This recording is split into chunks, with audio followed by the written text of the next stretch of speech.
দেখুন, নির্বাচনের পর নির্বাচনের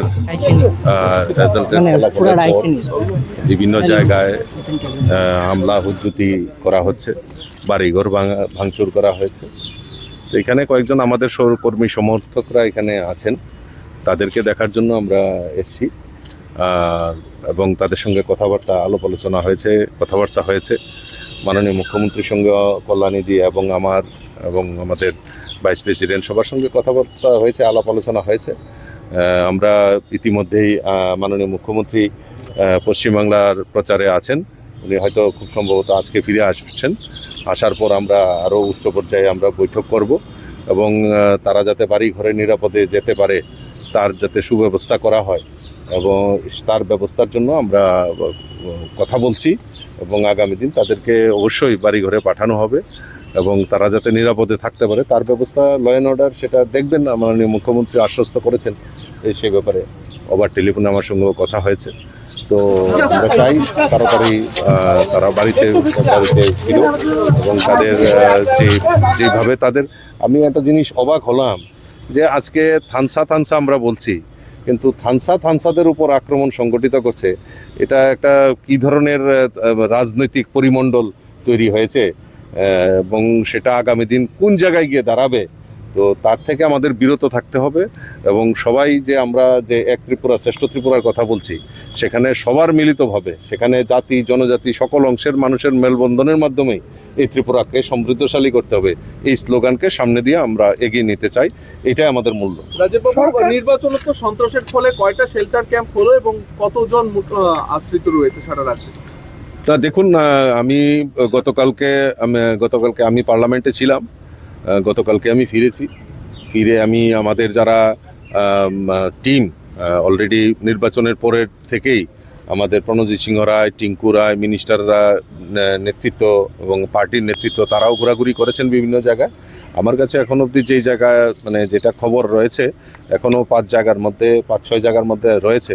আমি আজকে আমার টিম কল্যাণীদি, আমার চিফ হুইপ সহ পার্টির ভাইস প্রেসিডেন্ট, জেনারেল সেক্রেটারি, আমরা আজকে বেরিয়েছি। বিভিন্ন জায়গায় আমরা কথাবার্তা বলবো এবং পরবর্তী সময়ে কি পদক্ষেপ নিচ্ছি তা আপনাদের সামনে পরিষ্কারভাবে জানাবো। এবং 24 বাহিনী বা সেন্ট্রাল ফোর্স ছিল ইলেকশনকে কেন্দ্র করে, এরপরেও এই ধরনের সন্ত্রাস, কোথাও কি স্বরাষ্ট্র দপ্তরের ব্যর্থতা?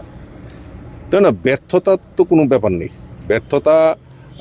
ব্যর্থতা যদি হতো তাহলে তো তাদেরকে নিরাপদে নিশ্চয়ই সরিয়ে আনার সম্ভব হতো না।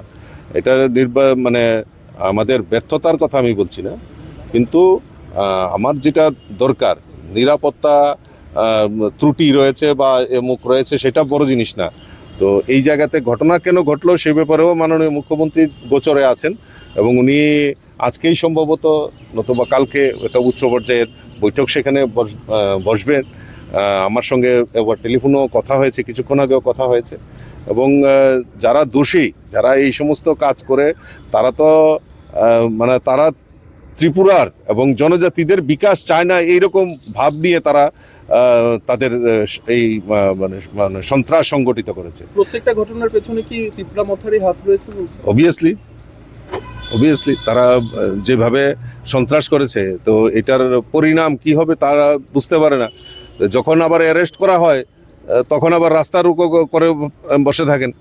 তো এইভাবে তো চলতে পারে না। ল অ্যান্ড অর্ডার সরকারে থাকা সত্ত্বেও কর্মীদের শেল্টারে আশ্রয় নিতে হচ্ছে, মনোবলে কিছুটা ভেঙে যাচ্ছে ওদের, দুঃখ সরকারে থেকেও কেন ওদেরকে বাড়ি ছাড়তে হচ্ছে? না, এটা তো বড় জিনিস না। বড় জিনিস হলো, দেখুন, নিরাপদ আশ্রয় নেওয়া, আর সরকার তো আজকে সরকারের পার্ট। আমি তো প্রথমেই বলেছি যে আমাদের নির্বাচনের পরে যখন এই সমস্ত ঘটনা ঘটছে, আমাদের নেতৃত্বরা বেরিয়েছেন, বিভিন্ন জায়গায় কথা বলেছেন, দেখেছেন এবং আজকেও আমি পরিদর্শনে বেরিয়েছি এবং আমি আবারও বলছি যে তাদেরকে অতি সত্বর তারা যাতে বাড়িতে যেতে পারে তার ব্যবস্থা গ্রহণ করা হচ্ছে, পার্টির তরফ থেকে গ্রহণ করা হচ্ছে। আর মনোবল কোনো সময় ভারতীয় জনতা পার্টি এই ঠুনকু রাজনীতি করে না। ভারতীয় জনতা পার্টি উদার মানসিকতা নিয়ে, সারা ভারতবর্ষেই ভারতীয় জনতা পার্টির সরকার রয়েছে, উদার মানসিকতা নিয়ে রাজনীতি করা হয়। আমরা তো সন্ত্রাসে বিশ্বাস করি না, আমরা তো পাল্টাপাল্টিতে আমরা বিশ্বাস করি না। আমরা চাই প্রকৃত জনজাতিদের উন্নয়ন হোক, এই ত্রিপুরা রাজ্যের উন্নয়ন হোক। নিশ্চয়ই দুষ্কৃতীদের কাউকেই রেহাই করা হবে না। দুষ্কৃতীদের আটক করা হলে রাস্তা অবরোধ সহ বিভিন্ন ধরনের হুজ্জতি হচ্ছে। হ্যাঁ, না না, এই ব্যাপারেও দেখা হবে। রাস্তা অবরোধ করে, রাস্তা করে, আর রাস্তা কনস্ট্রাকটিভ, রাস্তার আন্দোলন তো হতেই পারে।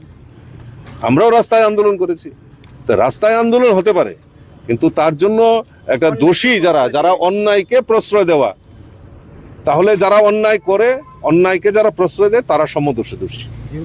রাজ্য পুলিশের মহানির্দেশক বলেছেন সবকিছু পিসফুল রয়েছে, কোনো ধরনের কোনো দিকে গন্ডগোল নেই। এটা তার ওনার বক্তব্য, উনি খণ্ডন করবেন। এটা আমি কি বলবো? এটা আমি আপনি কি প্রদ্যুৎ বাবুর সাথে এই বিষয় নিয়ে কথা বলবেন? না, আমি পরবর্তী সময় আমি দেখা করব, কথা বলবো, যাই হয় আমরা কথা বলবো। আসলে আমরা চাই শান্তি শৃঙ্খলা বজায় রাখতে চাই। আমরা অ্যাকশনের রিঅ্যাকশনে আমরা বিশ্বাস করি না, কারণ যারা আজকে আক্রান্ত এবং যারা আক্রমণ করছে তারা এই রাজ্যেরই মানুষ। তাই কথা বলে যাতে সুষ্ঠু সমাধান হয় সেটা আমরা দেখছি। আমাদের রাজ্যের সভাপতি তিনি সংসদ সেরেই দৌড়ে এসছেন, কালকে থেকেই আমরা মিটিং করছি এবং আজকে গোটা রাজ্যে তিনি যাচ্ছেন, কর্মীদের নিরাপত্তার ব্যবস্থা করছেন। বাকি সবগুলো রাজ্য সরকার এবং আমাদের দল পুরোটাই দেখছেন। আমরা আশা করব আপনারা ইতিমধ্যেই দেখবেন যে রাজ্যে শান্তি শৃঙ্খলা ফিরে এসছে।